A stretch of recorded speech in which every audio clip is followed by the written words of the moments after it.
प्यारे बच्चों, आप सभी लॉकडाउन के कारण अपने अपने घरों में हैं। ऐसे समय में हम लेकर आए हैं आपके लिए डिजी साथ कार्यक्रम। इसके माध्यम से आप प्रत्येक दिन सोमवार से शुक्रवार तक पूर्वाह्न 10 से 12 तथा अपराह्न 1 से 2 बजे तक अपने अपने कक्षाओं के अनुरूप कार्यक्रम देख सकेंगे। स्कूली शिक्षा एवं साक्षरता विभाग, झारखंड। नमस्ते दोस्तों, आप सबका झारखंड सरकार के डिजी साथ प्रोग्राम में स्वागत है। आइए देखते हैं कि आज हम क्या पढ़ेंगे। हम एपिसोड की शुरुआत कक्षा 9 के विज्ञान के अध्याय उत्तक के साथ करेंगे और साथ साथ उस पर आधारित प्रश्नों को भी करेंगे। ठीक इसके बाद कक्षा 11 में भौतिकी के अध्याय समतल में गति को करेंगे और साथ साथ इन पर आधारित रोचक सवालों को भी करेंगे। तो आइए शुरू करते हैं हम अपना प्रोग्राम डिजी साथ। अब पढ़ाई नहीं रुकेगी। नमस्कार दोस्तों, आज का हमारा अध्याय है ऊतक भाग 1, जिसमें हम सबसे पहले ये पढ़ेंगे कि ऊतक का परिचय क्या होता है और दूसरा हम पढ़ेंगे कि ऊतक कितने प्रकार के होते हैं। तो चलिए दोस्तों शुरू करते हैं। सबसे पहले हम पढ़ते हैं कि ऊतक क्या होते हैं।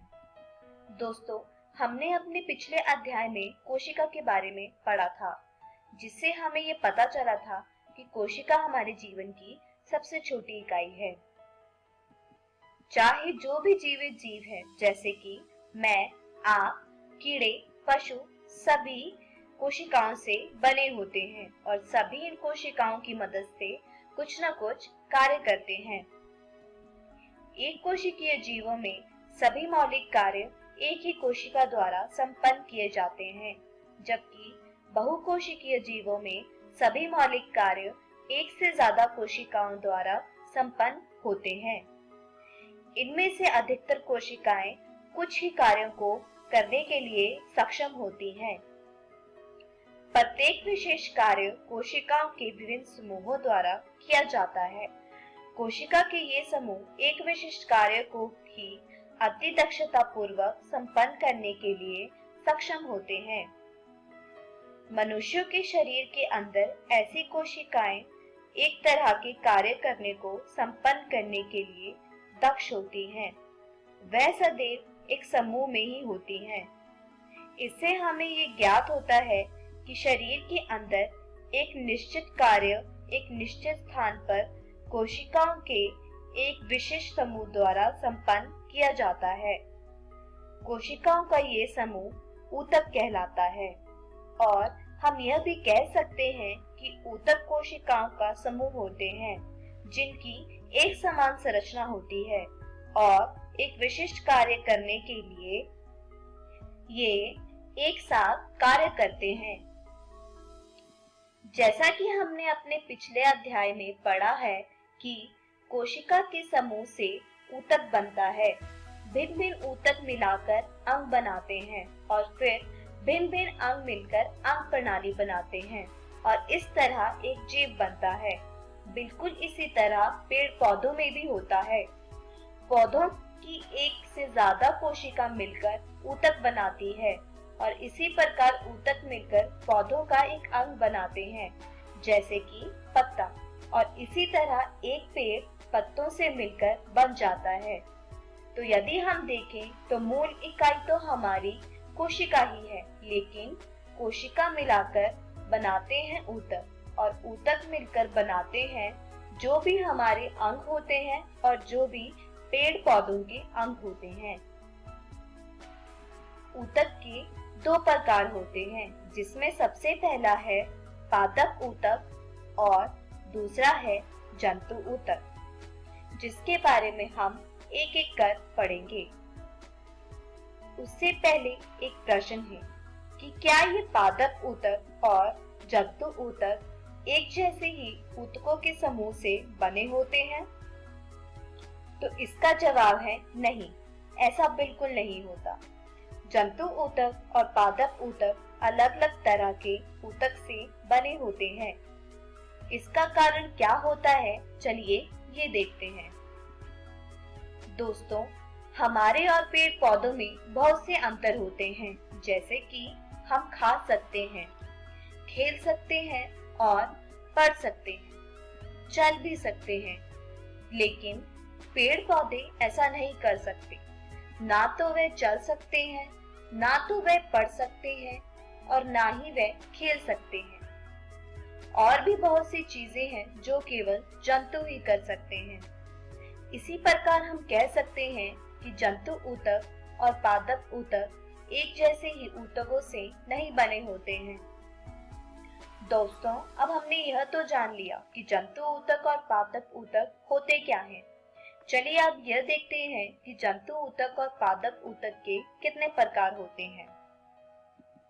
दोस्तों, पादप ऊतक के 2 प्रकार होते हैं, जिसमें सबसे पहला है विभज्योतिक और दूसरा है स्थायी ऊतक। जंतु ऊतक के 4 प्रकार होते हैं, जिसमें सबसे पहला है एपिथेलियमी ऊतक, दूसरा है संयोजी ऊतक, तीसरा है पेशीय ऊतक और चौथा है तंत्रिका ऊतक। इन सब के बारे में हम अपनी अगली वीडियो में पढ़ेंगे। दोस्तों, आज की इस वीडियो में हमने सीखा कि ऊतक क्या होते हैं और दूसरा ऊतक के कितने प्रकार होते हैं। अगली वीडियो में हम सीखेंगे कि पादप ऊतक क्या होता है और पादप ऊतक के कितने प्रकार होते हैं। दोस्तों, मैं आशा करती हूँ आपको ये वीडियो समझ आया होगा। तब तक आप अपनी पाठ्य पुस्तक से आज के पढ़ाए इन विषयों को दोहराने की कोशिश कीजिएगा।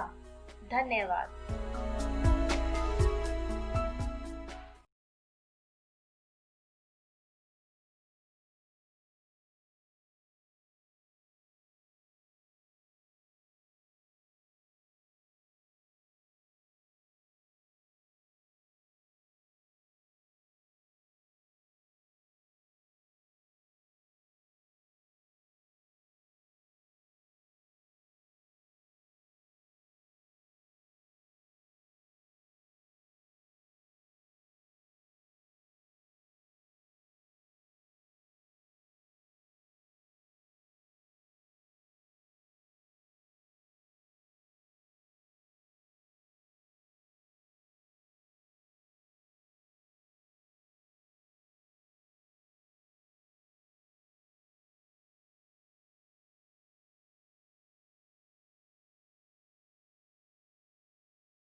नमस्कार दोस्तों, आज हम पढ़ने जा रहे हैं कक्षा 11वीं के भौतिकी का अध्याय समतल में गति भाग 1। तो वीडियो शुरू करने से पहले आइए एक बार जानते हैं कि आज हम क्या क्या पढ़ने वाले हैं।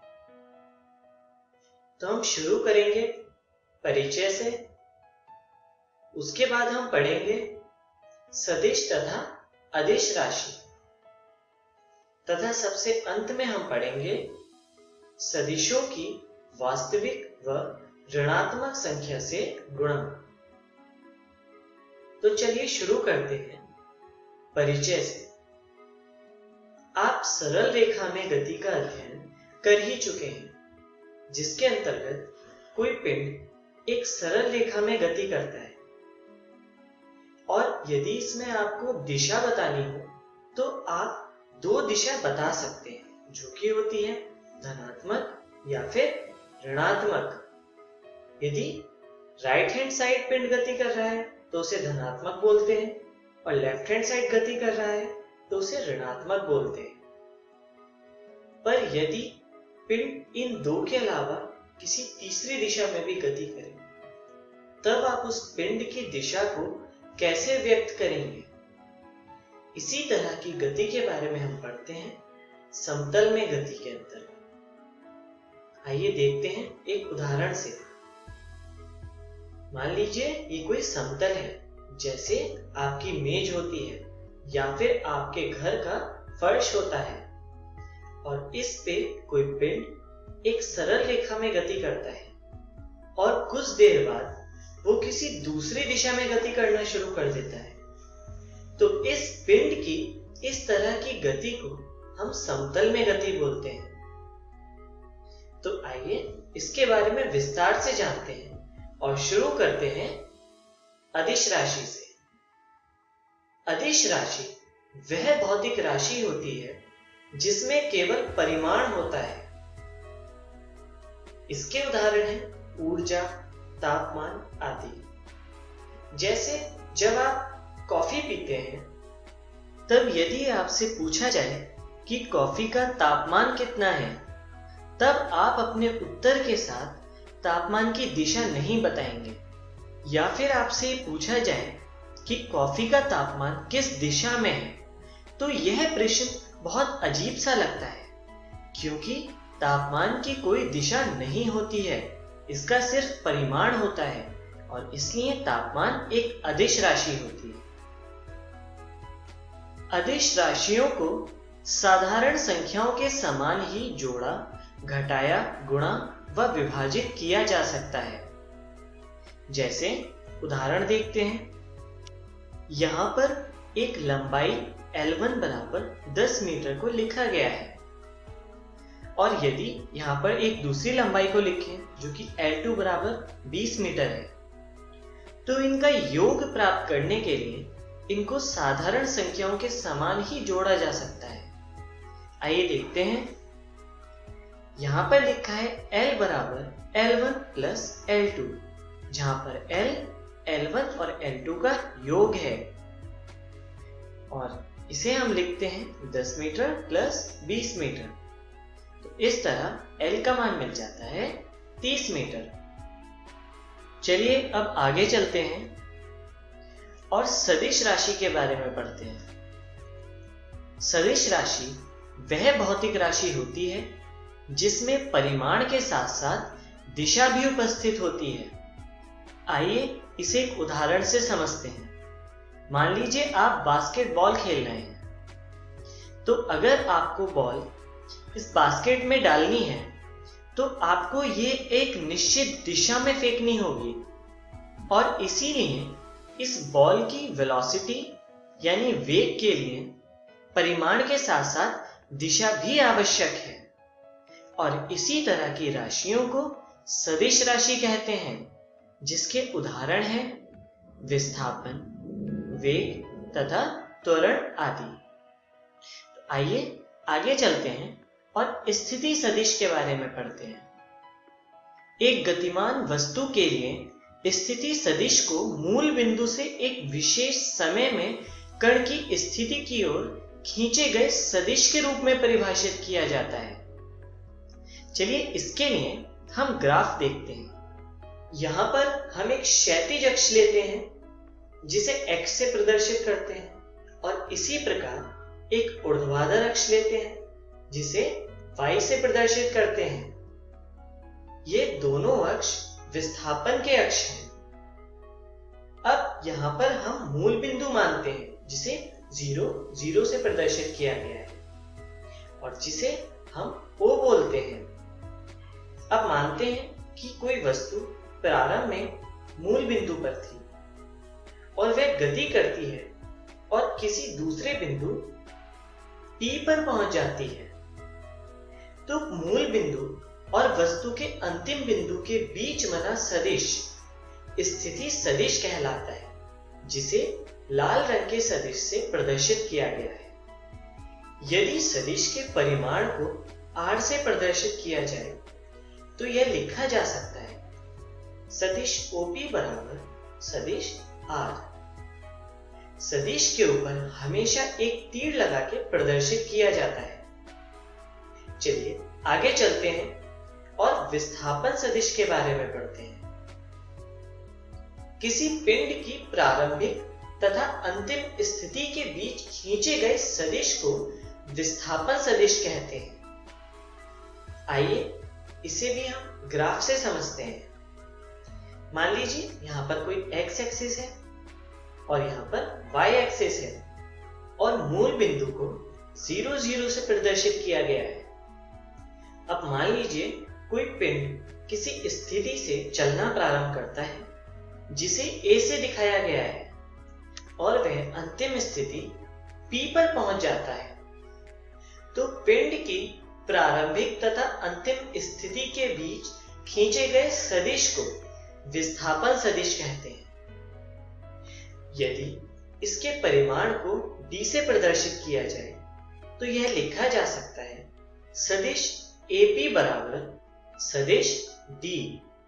तो चलिए अब हम आगे चलते हैं और सदिशों की समता के बारे में पढ़ते हैं।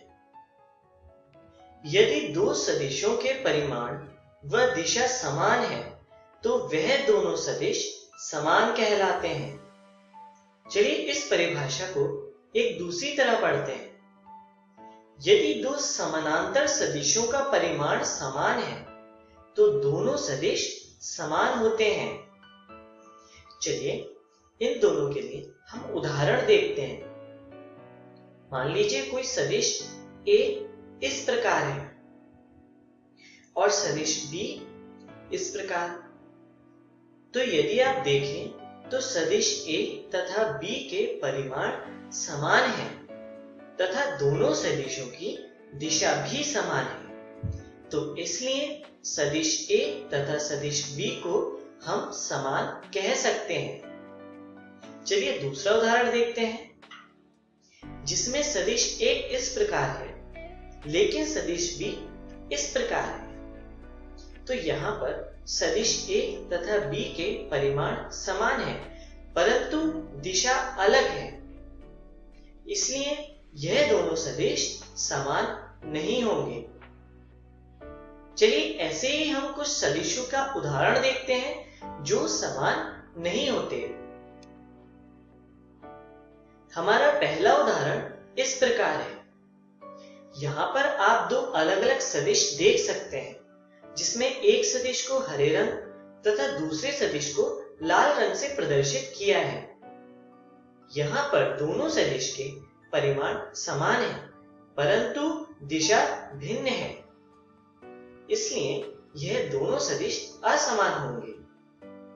चलिए हम दूसरा उदाहरण देखते हैं जो इस प्रकार है। अब इस उदाहरण में दोनों सदिश एक ही दिशा में अग्रसर है, इसलिए दोनों सदिश की दिशा समान होंगी परंतु दोनों सदिश के परिमाण भिन्न हैं, इसलिए यह दोनों सदिश समान नहीं होंगे। चलिए अगला उदाहरण देखते हैं। यहाँ पर हमारा पहला सदिश इस प्रकार है तथा दूसरा सदिश इस प्रकार। तो यहाँ पर दोनों सदिश के परिमाण समान है परंतु दूसरे सदिश की दिशा पहले सदिश की दिशा के विपरीत है, इसलिए यह दोनों सदिश भी समान नहीं होंगे। तो चलिए अब हम आगे चलते हैं और सदिशों की वास्तविक संख्या से गुणा के बारे में पढ़ते हैं। यदि एक सदिश को वास्तविक संख्या से गुणा किया जाता है तो परिणाम स्वरूप एक सदिश मिलता है जिसका परिमाण प्रारंभिक सदिश के परिमाण तथा वास्तविक संख्या के गुणनफल के बराबर होता है। गुणनफल के बाद मिले सदिश की दिशा समान रहती है। तो चलिए आगे चलते हैं और इसको डिटेल में समझते हैं। मान लीजिए ये कोई सदिश है a जिसको इस प्रकार दिखाया गया है तथा एक वास्तविक संख्या है लैम्डा।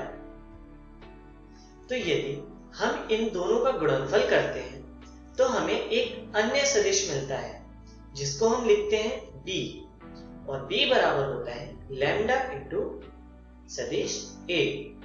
और यह सदिश हमें कुछ इस प्रकार मिलता है जिसकी दिशा तो समान रहती है परंतु उसका परिमाण बदल जाता है। तो चलिए आगे चलते हैं और इसका उदाहरण देखते हैं। उदाहरण में हम एक सदिश लेते हैं जो इस प्रकार है सदिश a बराबर 6i कैप और एक वास्तविक संख्या लेते हैं जो इस प्रकार है लैम्डा बराबर 3। तो इनका गुणनफल इस प्रकार होगा जिसे हम लिखते हैं सदिश b बराबर लैम्डा इंटू सदिश a, जिसे लिख सकते हैं 3 इंटू 6i कैप, जिससे हमें रिजल्ट मिलता है 18i कैप। तो b का मान हो जाता है 18i कैप। तो चलिए अब हम आगे बढ़ते हैं और सदिशों की ऋणात्मक संख्या से गुणा के बारे में पढ़ते हैं। यदि एक सदिश को ऋणात्मक संख्या से गुणा किया जाता है तो एक सदिश मिलता है जिसका परिमाण प्रारंभिक सदिश तथा ऋणात्मक संख्या के परिमाण के गुणनफल के बराबर होता है। परिमाणी सदिश की दिशा प्रारंभिक सदिश की दिशा के विपरीत हो जाती है।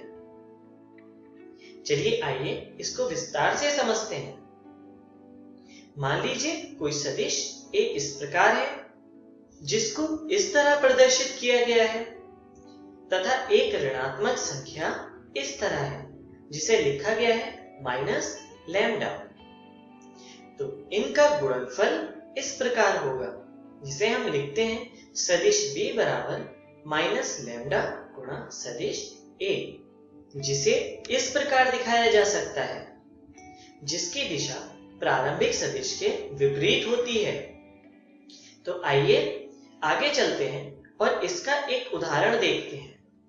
उदाहरण में हम एक सदिश लेते हैं a बराबर 5i कैप तथा एक ऋणात्मक संख्या लेते हैं जिसे हम लिखते हैं लैम्डा बराबर माइनस 4।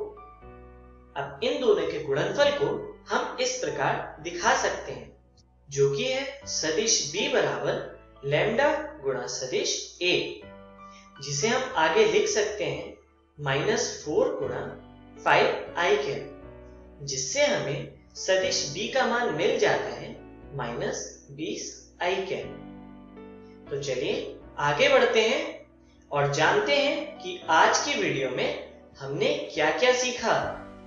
तो आज हमने सबसे पहले सीखा सदिश तथा अदिश राशि के बारे में। उसके बाद हमने पढ़ा सदिशों की वास्तविक संख्या से गुणा के बारे में तथा सबसे अंत में हमने जाना सदिशों की ऋणात्मक संख्या से गुणा के बारे में। तो आइए आगे चलते हैं और जानते हैं कि अगली वीडियो में हम क्या पढ़ने वाले हैं।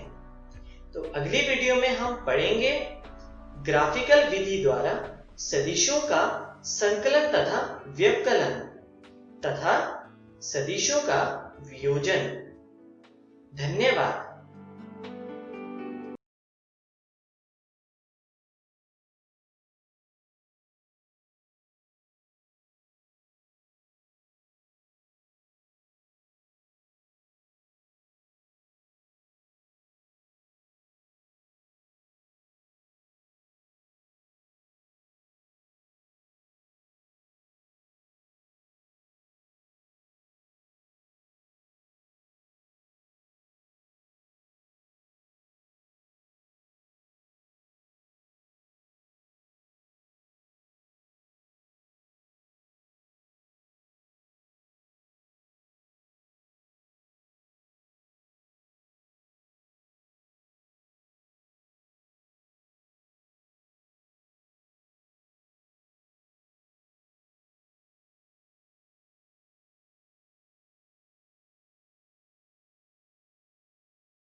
नमस्ते दोस्तों, डीजी साथ के आज के एपिसोड में आशा करता हूँ कि आपको बहुत कुछ सीखने को मिला होगा। आइए देखते हैं कि आज हमने क्या क्या पढ़ा। आज हमने कक्षा 9 में विज्ञान के अध्याय उत्तक को पढ़ा, साथ साथ इन पर आधारित प्रश्नों को भी किया। ठीक इसके बाद कक्षा 11 में भौतिकी के अध्याय समतल में गति को पढ़ा, साथ साथ इन पर आधारित प्रश्नों को भी किया। आइए देखते हैं कि हम कल क्या पढ़ेंगे। दोस्तों, कल हम कक्षा 9 में सामाजिक अध्ययन के अध्याय अपवाह को पढ़ेंगे, साथ साथ इन पर आधारित प्रश्नों को भी करेंगे। ठीक इसके बाद कक्षा 11 में रसायन विज्ञान के अध्याय परमाणु की संरचना को पढ़ेंगे, साथ साथ इन पर आधारित बेहद रोचक प्रश्नों को भी करेंगे। एक जरूरी सूचना, इस एपिसोड को जो अभी आपने देखा, इसका पुनः प्रसारण YouTube पे किया जाएगा इकोवेशन के चैनल पर ठीक 3 बजे। तो यदि आप अपने दोस्तों के साथ भी ये एपिसोड शेयर करना चाहते हैं या पुनः देखना चाहते हैं तो YouTube पर डीजी साथ इकोवेशन सर्च करें और आप इस वीडियो तक पहुंच जाएंगे। धन्यवाद दोस्तों।